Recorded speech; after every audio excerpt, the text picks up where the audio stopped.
Hola,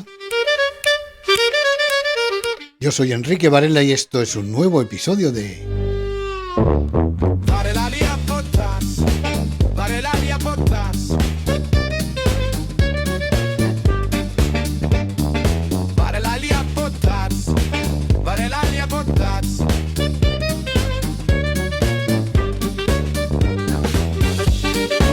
el podcast de la tecnología social, de la tecnología pensada por y para la persona. Temporada 2, episodio 6. Introducción a las plataformas de desarrollo software. Bienvenidos, bienvenidas a un episodio más de vuestro podcast de la tecnología social, comenzando en este mes de febrero de 2026, este año que estoy seguro que va a ser bueno en el tema de la tecnología. Van a surgir novedades, interesantes. Estamos inmersos desde hace 2 episodios y con este el tercero en el mundo del desarrollo de aplicaciones, de la gente que se dedica a hacernos la vida más fácil a través de resolvernos problemas, de hacer desarrollos, de hacer aplicaciones. Y hemos hablado con Oriol Gómez de cómo surge una idea en la cabeza y cómo se materializa después para que sea una aplicación, en su caso una aplicación para reproducción de medios como Ecobox. Hemos hablado con Jonathan Chacón, habitual colaborador nuestro desde los primeros años de este podcast en sus diversas épocas, y él nos ha hablado de esa tan esperada aplicación VoxLibri que todo el mundo necesitábamos para leer libros en audio y en braille, y también otra gente con dislesias y otros temas visuales para leer libros cómodamente. Hoy nos vamos a Miami con otro colaborador súper habitual de todas las épocas de este podcast, bajo sus diferentes nombres, desde 2005, que ya son 21 años que llevamos aquí en la brecha digital. Roberto Pérez de Paz, desde Miami. Vamos a trazar hoy un cuadro general de qué es el desarrollo, las plataformas de desarrollo, qué factorías, qué herramientas, qué cajas de herramientas, qué elementos utilizan estas personas que hacen aplicaciones para realizarlas. ¿Y por qué hacemos esto? Lo hacemos porque, si bien yo digo muchas veces, y lo creo a pies juntillas, ¿no?, que los desarrolladores tienen que comprender a los usuarios finales, a la gente para la que hacen las aplicaciones con las que nos tenemos que apañar y no hacer cosas que no queremos, también es verdad que los usuarios deberíamos entender, y por eso van estos podcasts un poco para que nos pongamos en lugar de los desarrolladores y sepamos un poco con qué trabajan, cómo trabajan, cuáles son sus dificultades, etcétera, etcétera, para juntos lograr mejores aplicaciones y mejores resultados.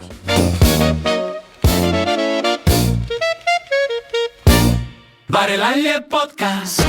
Varelalia Podcast. Siempre contigo y con la tecnología social.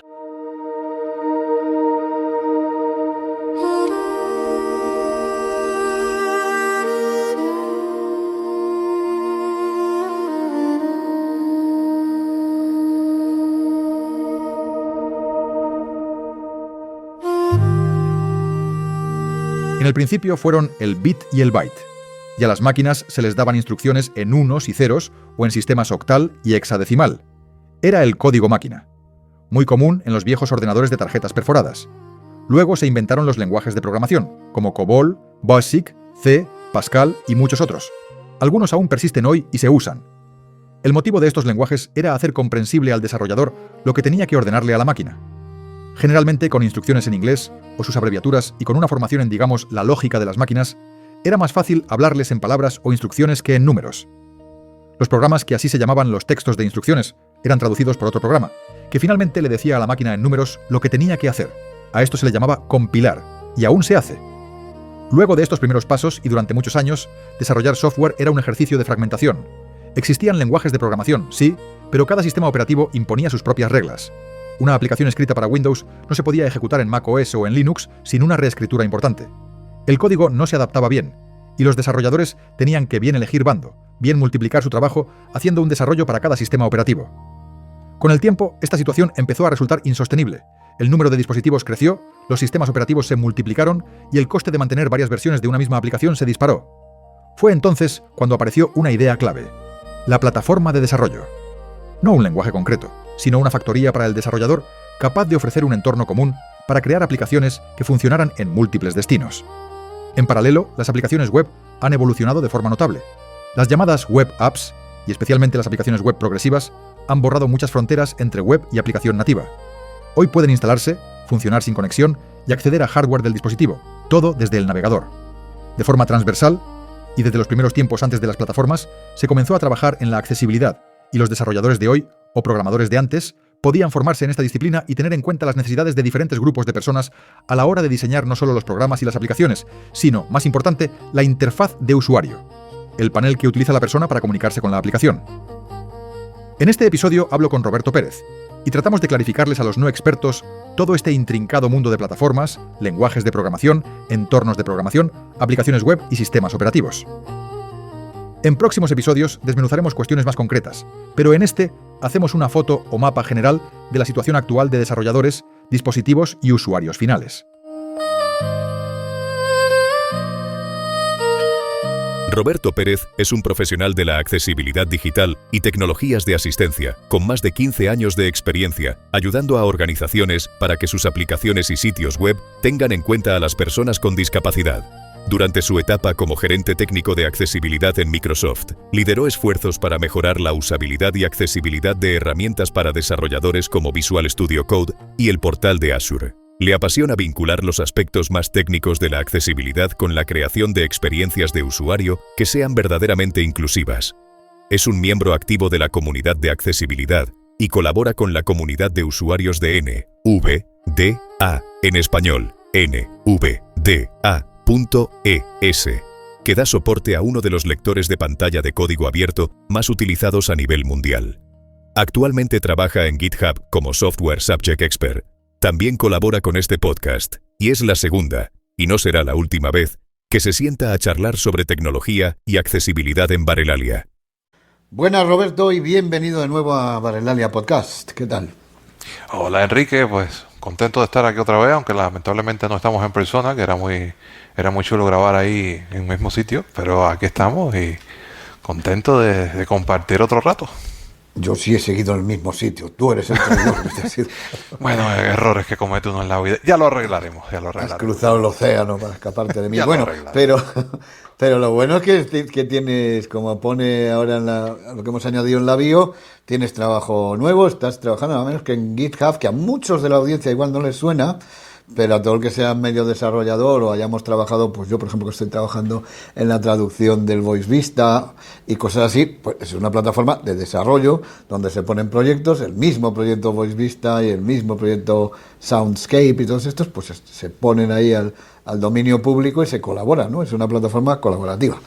Efectivamente, es una plataforma de alojamiento de proyectos, fundamentalmente proyectos de código abierto, y ahí tenemos proyectos tan serios y tan importantes para nosotros como NVDA, por ejemplo.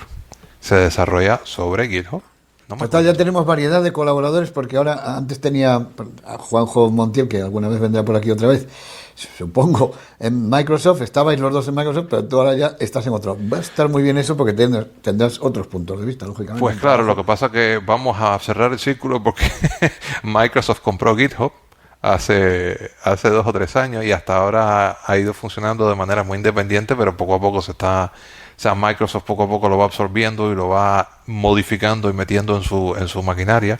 Así que técnicamente estoy autónomo de Microsoft, porque aunque me contrata GitHub, pero son conceptos diferentes. Exacto. Ahora mismo Microsoft es una subsidiaria un poco de GitHub. GitHub es un apéndice de Microsoft. Un apéndice de Microsoft. Pues vamos a charlar un ratito para seguir las máximas de este podcast, de darlo todo a píldoras. Y vamos a charlar unos cuantos ratitos, pero en este primero, que ya no vamos de braille, vamos a empezar, como habéis oído en la intro, a contaros un poco por qué. Ya hemos charlado con un desarrollador joven, con Oriol, que nos contó un poco cómo desde la idea que le viene a la cabeza hasta que se hace la aplicación. hemos hablado de una aplicación concreta con Johnny Chacón del Vox Libri que acaba de sacar.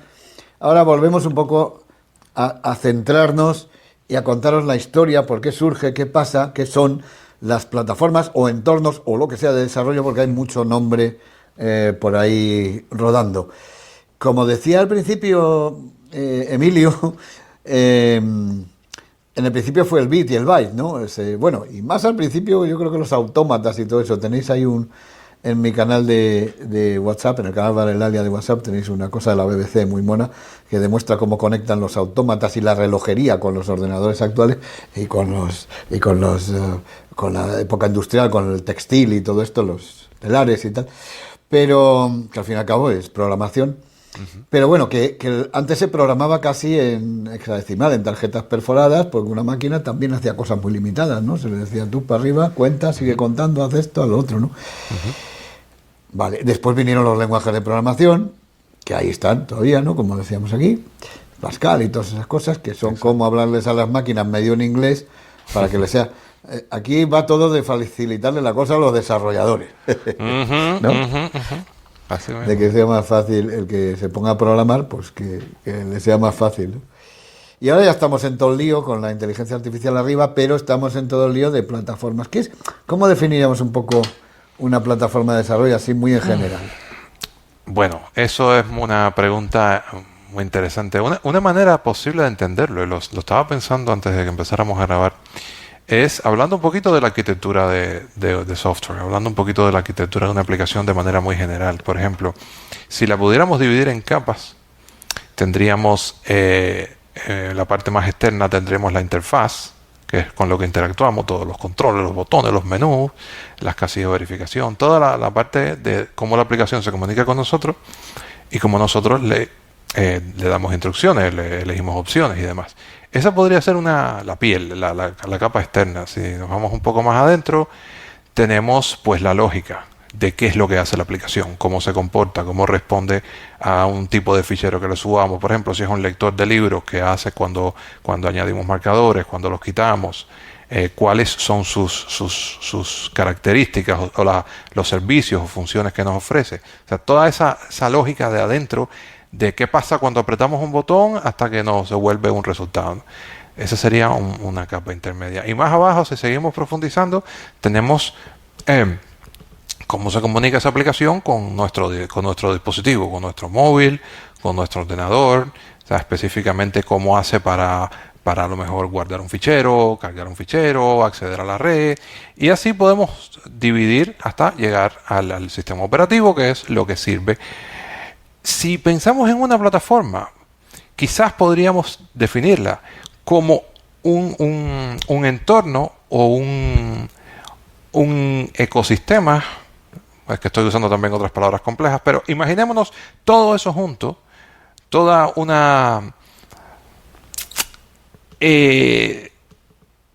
oferta que nos junte todo, algo que nos permita construir interfaces, algo que nos permita definir la lógica de la aplicación, algo que nos ofrezca comunicación con el sistema operativo. Si ponemos todo eso junto y le damos un nombre, quizás tengamos una plataforma de desarrollo. Por ejemplo, pensemos en una de las plataformas de desarrollo, y me dice si esto tiene sentido, porque yo lo pensé así rápido y lo estoy diciendo, pero Java, por ejemplo, que es una plataforma muy conocida, ¿qué tiene? Pues tiene un lenguaje de programación definido por la propia plataforma, pues tiene sus propios compiladores, tiene maneras en que la plataforma de Java comunica con el sistema operativo para que las aplicaciones puedan realizar su función, pues ofrece componentes para que las aplicaciones puedan acceder a bases de datos, también con componentes de terceros. O sea, es todo un universo donde un desarrollador puede vivir y puede desarrollar su aplicación.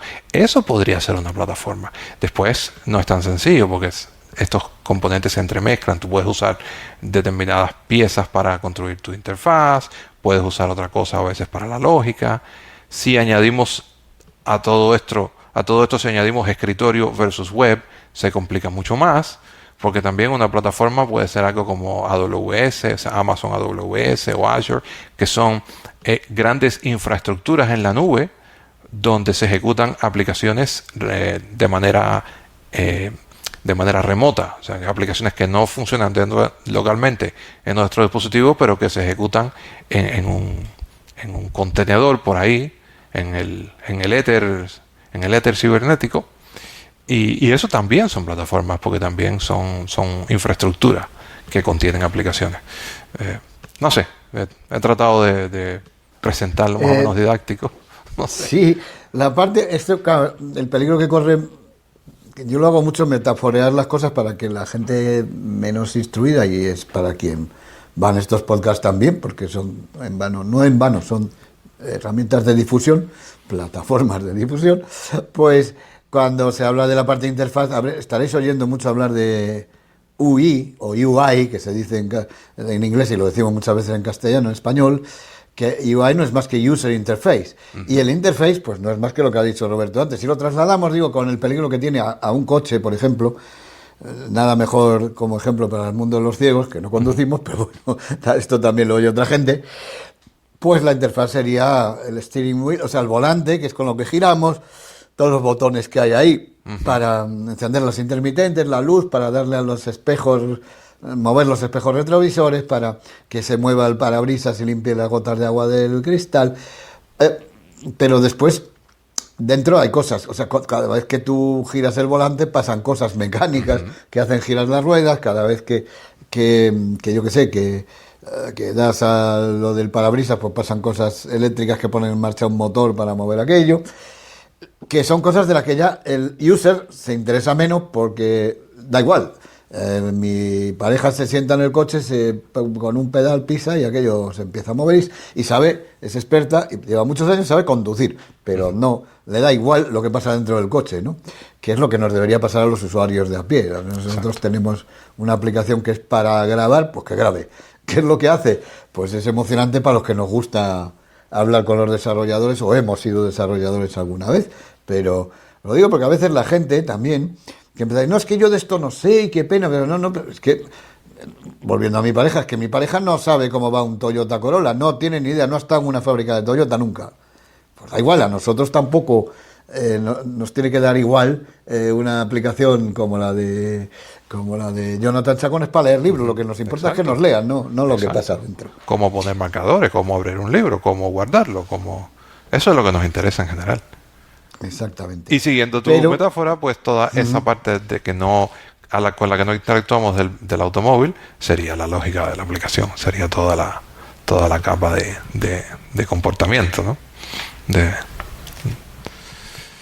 Pero a su vez, entonces, el desarrollador, y aquí a ver si podemos definir un poco la plataforma para que os hagáis idea, a su vez el desarrollador necesita una caja de herramientas para construir todo eso. Absolutamente. El que desarrolla la parte, aunque sea el mismo, ¿no? Volviendo al coche, el que desarrolla el volante necesitará una factoría o un algo donde pueda hacer cosas redondas de una forma o de otra, de un tamaño o de otro, porque habrá disputas ahí y dirán, oiga, pues a la gente le va mejor el volante de tanto de diámetro. Pues no, porque separa mucho los brazos, es mejor no sé qué. De hecho las hay, y hay diseños diferentes de un volante, y hay diseños diferentes de botones, y hay que nos hace táctiles en una pantalla táctil, y de repente se dan cuenta que el coche a lo mejor se está moviendo y se da a los botones que no se quiere. Y aquí hago un paréntesis, precisamente la automoción es una cosa que nos da muchas ventajas a las personas ciegas a la hora de programación. Por ejemplo, la áptica, el que en el volante cuando se aprieta algo se note, está inspirado a lo mejor en la automoción, pero ahora lo tenemos en un iPhone cuando vamos pasando el dedo por las teclas y vibra algo y nos da la sensación de que hay algo ahí. Eso viene de la automoción, por ejemplo, ¿no? Y es curioso. Entonces, el desarrollador necesita una serie de factorías, que serían la plataforma, con qué construir esa historia. Y desde luego el desarrollador necesita un problema aunque no exista. Es decir, porque una aplicación se hace para resolver algo. Supuestamente. Y si no existe, se lo inventa. Volviendo al coche, claro, un vehículo se hace para no ir andando de aquí a Zaragoza, de Madrid a Zaragoza, o de Miami a Tampa, que son una porra de kilómetros, y con caballo además será más lento y no sé qué, pues se hace para ir rápido, bien y seguro. Ese es el problema que hay que resolver, y el desarrollador lo que hace es buscar vías para resolverlo, ¿no? Más o menos. Claro, y tenemos entonces también, que no viene al caso, pero es conveniente quizás mencionarlo, el entorno de desarrollo, que no es parte de la aplicación en sí, pero es el conjunto de utilidades con el que el desarrollador construye el vehículo. En el contexto de la fábrica, diríamos, ¿no? En el contexto de la plataforma, pues el desarrollador va a utilizar unas herramientas de programación, a menudo conocido como IDE, Integrated Development Environment, entorno de desarrollo integrado, que sería ese conjunto de herramientas muy a menudo en relación con la factoría, porque determinadas plataformas casi siempre favorecen ciertos entornos donde el desarrollador pues va ahí a tener sus mecanismos para montar todo el vehículo y elegir qué steering wheel, qué timón le pone, qué volante le pone, qué pedales le pone, etcétera. Y unas reglas también, que yo no sé si eso sería el sistema operativo, quizás, porque después tenemos sistema operativo, ¿no? Estamos en Windows, estamos en no sé qué, que trasladado el tema de coches, a lo mejor, no lo sé si será exacta, pero como no lo hemos pactado, pues si no lo es, me lo debates, a lo mejor sería el sistema de tráfico, o sea, las normas que regulan el tráfico, no solo las señales de tráfico, sino y el sistema operativo marcaría las rutas, o sea, por qué carreteras se puede circular o qué tipos de carreteras hay. Hay autopistas, hay carreteras locales, hay no sé qué, hay que circular por ahí. Y quizá la red de carreteras de un país sea el sistema operativo. Puede ser. Trasladado a esa metáfora. Puede ¿no? ser, o la ciudad misma. O la ciudad misma. La ciudad misma, que es por donde corre el automóvil. Claro. Entonces, cuando hablamos de Windows o hablamos de Mac y hablamos de Android y hablamos de Mac, de iOS o de iOS, pues la verdad que son un conjunto de, digamos, normas o formas que las empresas dan sobre las que los desarrolladores construyen cosas para que vayan lo mejor posible ahí, ¿no? Dentro, siguiendo una serie de reglas básicas. Volviendo al coche, eso, un coche de tanto peso, por narices, no puede llevar una rueda menor de no sé cuánto, aunque tu desarrollador te gustaría, pues no. Pues no. Porque no te deja tráfico, ¿no? Y o sea, después tu marca o tu fábrica, volviendo a la plataforma, te impone también sus propias reglas, porque no es lo mismo si tú eres un Toyota que si eres un Mazda o no sé, cualquier otra marca. Cada marca entonces o cada plataforma o según en qué fábrica lo construyas, pues te impone unas normas de calidad o te impone unos métodos de trabajo y una limitación en cuanto a también qué cosas puedes usar. No le vas a poner un volante de Tesla no sé. Pero un sueño de toda la vida del desarrollador, que no me extraña, porque yo lo he sido y es que es normal, y en tiempos en que se programaba todavía lenguajes de programación que se utilizan ahora. Cuando vayamos profundizando en esto, no sé si en este podcast o en siguientes, hablaremos de cosas más minuciosas, ¿no? Aquí, estos meses en Varelalia estamos planteando generalidades, pero seguro después todo eso, a quien nos vaya interesando, lo iremos desmenuzando. Pero me refiero a que claro, el gran sueño es no tener que programar 3 aplicaciones iguales para 3 sistemas de carreteros distintos. Efectivamente. Es decir, mi sueño como desarrollador es hacer un Toyota Corolla, que eso sí se cumple en aquel de los coches, y que vaya, bueno, por todos los lados no irá porque no lo puedes meter por la montaña, no es un todoterreno, no es un SUV. Pero en unas carreteras normales, sean autopistas de primera, segunda, tercera, sea en Estados Unidos, sea en Cuba, sea en España, aquel coche va a rodar por ahí. Pero claro, de ahí vienen plataformas como Java, los que habréis entendido un poco, la de Java o Java, es una de las primeras que yo conozco, por lo menos, a lo mejor ha habido más ancestros, que trataban de eso, que el desarrollador desarrollase su código, lo que quería hacer, y después el Java había un traductor hacia Windows, otro hacia Mac, otro hacia no sé qué. En conclusión, todos los ciegos sabemos que las cosas de Java casi no eran accesibles. Pero, no eran ni son buenas mejoradas. Que eso es otra cosa de las que desmenuzaremos. ¿Cuánto afecta las plataformas a estos temas de la accesibilidad? Para gente que no somos tan desarrolladores, y siguiendo con las metáforas, una metáfora que entenderéis y que no es bueno y que está en el propio mundo de las cosas, y yo tengo grandes amigos que hacen grandes atajos, pues sería el tema de los atajos. Los atajos en iOS, pues no deja de ser una plataformita de desarrollo en la que si tú tienes una cierta lógica, hay una serie de normas el que si tú las cumples, pues puedes hacer un atajo para que, yo qué sé, para que te diga guapo cada vez que entras en casa, ¿no? Pues no pasa nada, está muy bien, está hecho. Hay gente como Manuel Barragán, que lo cito, hombre, que hace cosas mucho más serias, ¿no? Por ejemplo, pero efectivamente es una especie de plataforma. Lástima que no sea muy accesible, ¿no? La verdad que sí, porque sería una forma muy efectiva para que la gente tuviera acceso a una herramienta para resolver problemas. Lo que pasa que sí, es verdad, no es nada. O sea, es muy inaccesible. Yo me quedo maravillado como gente como Manuel produce tantos atajos y tantas soluciones útiles que después comparten. Yo me quedo pensando, a mí me frustra la aplicación esta de atajos, tener que hacer un atajo ahí. Y mira que a veces me pongo, yo quiero hacer un atajo, pero cuando llevo 5 minutos con aquello, tirándome 2 minutos para poner una puñetera variable en aquello y aquello no me funciona, me voy desesperando y no, ¿qué va? Y te coges el Apple Script o el... Es que no te deja, tienes que añadir, a través de la interfaz tienes que ir añadiendo los bloquecitos, como si fuera un Lego, pero empezado. Creo que sigue funcionando Automator, que era el ancestro, pero Automator era más difícil de entender por el común de los mortales. Ya ahí sí, o sea, en Automator tienes una interfaz con la que tienes que lidiar, pero ya ahí sí, gran parte de la lógica la haces programando, porque, a ver, no es que la hagas programando, pero puedes meterle bloques de código en forma de Apple Script que te hagan cosas o de scripts de shell, o sea, de batch, de la línea de comandos. Del sistema operativo de abajo, de abajo, del sistema. Que ya le da una potencia a eso mucho más grande y lo hace también más fácil de usar. Tienes Apple Script. Exacto. Yo iremos hablando en sucesivos, ya digo, de cómo afecta esto a la accesibilidad y tal, pero de momento quedaros con que pues es un sistema operativo, es un conjunto de normas sobre la que operan después las aplicaciones, que cada vez se va soñando más con que las aplicaciones sean trasladables, y de ahí viene, bueno, que las plataformas de desarrollo son, digamos, factorías que el desarrollador entiende y que van cumpliendo su sueño de que, pues no sé, en el caso de Vox Libri tampoco valdría, ¿no? La de Jonathan, porque solo la ha hecho por otras razones, solo la ha hecho en Mac, en iOS. Y creo que la va a sacar en Mac, porque es bastante parecido, pero en Android, pues a lo mejor tratará o no lo hace nunca. Pero el sueño sería que un Vox Libri funcionase en todos lados, ¿no?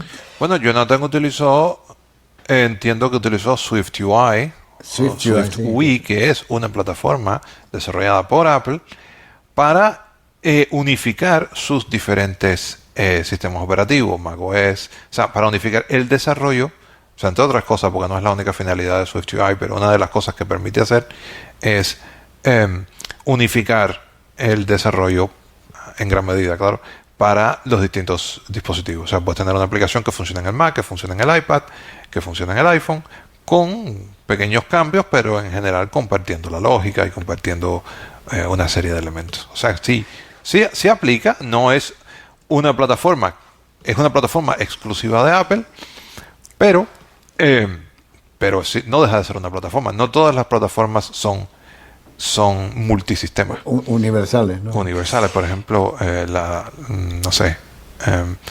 las hay específicamente para la web, por ejemplo. Sí, es donde iba a concluir yo el día de hoy. Y porque, claro, y después, además de los sistemas operativos y de ese sueño de todo desarrollador, de tener una plataforma que le valga para todo, la que más va valiendo ahora para todo, o quieren que valga para todo, es las web apps, o sea, las aplicaciones basadas en web. Nosotros ahora estamos utilizando una que nos está haciendo el streaming, con la que yo corto el micro cuando no hablo, con la que le he dado entrada a Roberto, hemos ecualizado más o menos, tal y cual, y estamos haciéndolo con cada uno con su navegador, y hasta podría ser con sistema operativo distinto, porque la cosa se llama StreamYard, y eso es la cosa. Después ya corre en unos ordenadores o en otros, o en unos sistemas operativos o en otros. Y esas ya tratan de que al ojo humano lo que llaman el look and feel o algo así, o como la apariencia sea igual si la estás viendo en un teléfono que si la ves en un Mac, que si la ves en en el cibercafé de la esquina o en el ordenador de tu amiga Felisa o de tu amigo Juan. Y eso, y que es lo que iremos desmenuzando, qué papel está jugando la accesibilidad, las normas de accesibilidad, las cosas que nos afectan y por qué cada vez o últimamente está siendo más difícil acceder a determinadas cosas cuando en realidad en el mundo, digamos, real o no de la accesibilidad, sí se está haciendo las cosas más fáciles, ¿no? Uh-huh. Pues muy bien, eso lo seguiremos desmenuzando en otros capítulos porque hoy hemos hecho un poco las bases, ¿no? Te agradezco, Robert, que hayas estado, que lo hayas contado. Espero que dentro de un tiempo volvamos a vernos, porque sí, vas a ser colaborador fijo de aquí, y vayamos desmenuzando ya plataforma por plataforma o problema por problema. Pues cuando quieras, vamos a ver si le aterrizamos un poco a la gente. Ojalá hayan entendido nuestras analogías y nuestras disquisiciones metafóricas, pero es divertido intentar aterrizar esto y contarlo, que hay mucho mito por ahí, mucha confusión. A veces se habla de estas cosas y no se entiende, y es útil, y no me quiero meterme a hablar mucho, pero es útil entenderlas, sobre todo cuando se intenta explicar un problema de accesibilidad a un desarrollador de una aplicación que no funciona. Es útil entender un poco dónde presionar, o sea, cómo orientar a ese desarrollador, y en ese sentido es útil entender, por ejemplo, dónde está desarrollando ese desarrollador, para entender por qué pasan ciertas cosas y cómo solucionarlas. O sea, que yo pido mucho y lo seguiré pidiendo, que el desarrollador entienda al usuario, que al fin y al cabo es un mercado, es quien le va a comprar las cosas, pero también los usuarios deberíamos entender un poquillo a los desarrolladores para saber qué pedirles y cómo pedirles, que también hay que hablarles en su idioma, si no se enteran. Sobre todo los desarrolladores indie, que a veces son, o sea, los pequeños desarrolladores, que a lo mejor son un equipo de una persona o de dos personas, muy a menudo no tienen ni idea de accesibilidad.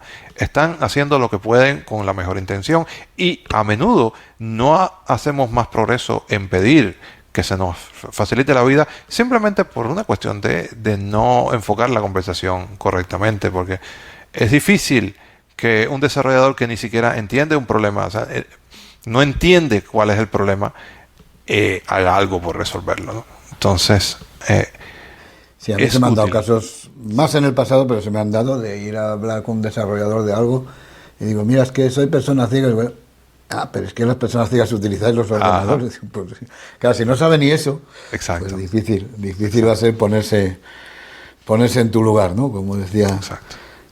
Como decía el chiste. Bueno, pues Robert, muchas gracias y volveremos pronto a hablar de estas cosas más en detalle. Seguro. Un saludazo. Saludos a todos.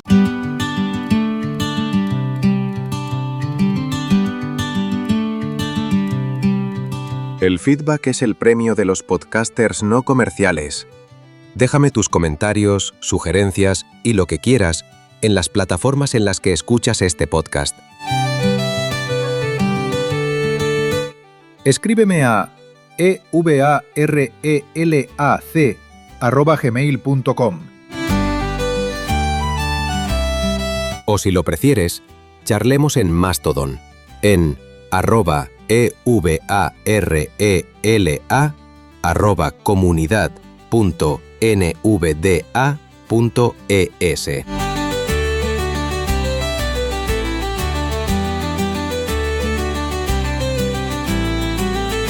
Hemos llegado al final por hoy. Espero que os haya satisfecho el contenido de este podcast, que os haya situado un poquito más en el mundo del desarrollo. Reitero que también los podcasteros somos desarrolladores, desarrollamos podcasts, pues lo que han dicho las voces de Eleven, nuestras amigas locutoras y locutores, que nos deis feedback. Hay múltiples canales para decirnos si vamos bien, si vamos mal, si queréis algo que no estamos haciendo. Así que, por favor, deciros también que os apuntéis al canal a WhatsApp, a mi canal de WhatsApp, porque allí pues voy a poner complementos, cosas que complementen estos podcasts. Ya lo estoy poniendo y tenéis el enlace en las notas del podcast. Allí, por ejemplo, está ya puesto, aunque también lo tenéis en las notas de este, pues ese reportaje de 1 hora de la BBC sobre relojería, autómatas, cómo la relojería influyó en la revolución industrial, creación de telares, revoluciones incluso sociales, y hasta en cómo ha sido el ancestro de los actuales ordenadores. En fin, iré poniendo cosas de ese tipo que os interesen. Y bueno, nada más, que os quedéis esperando hasta el próximo, que seguro que va a tratar algún tema interesante también, que seáis buenos con vosotros mismos principalmente, que eso nos hace más felices, y que pues hasta el próximo. Un saludazo, chao.